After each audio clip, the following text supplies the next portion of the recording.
Aujourd'hui, on entame un nouveau carnet de victoires. Avant, je faisais ça dans un petit carnet Moleskine et je prenais le temps de dessiner un peu mes victoires chaque mois.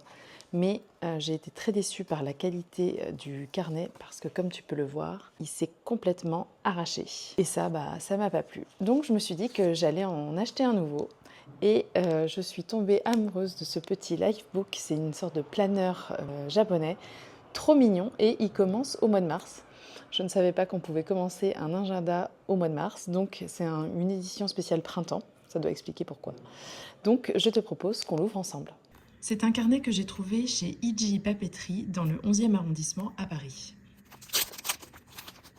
La couverture est brillante, lisse, rigide.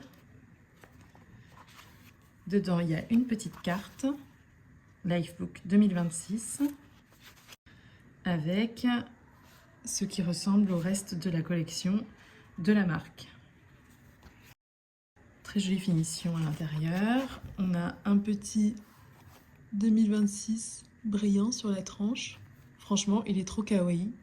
C'est bien pour ça que je l'ai choisi d'ailleurs. On a des petites... je pense que c'est l'artiste.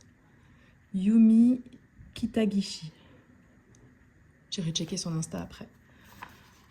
Et à l'intérieur, donc on a une partie un peu calendrier. Et ce qui m'a plu, une fois qu'on a passé tout ça, c'est le côté... Oh, petite surprise qui vient de glisser du carnet. Un petit mot justement sur l'illustratrice.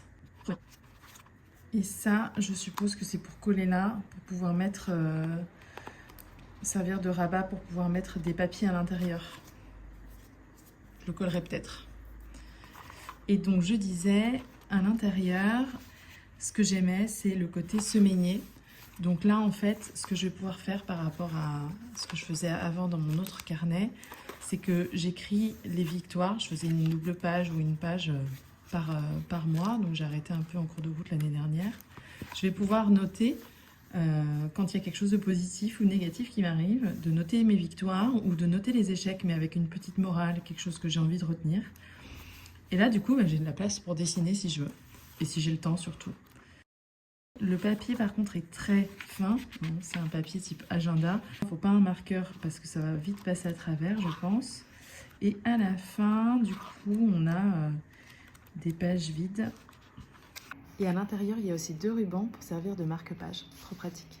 Il est aussi mignon que je le pensais, je suis trop contente donc je vais tout de suite commencer à le remplir. Et toi dis-moi, tu mets quoi dans tes carnets ?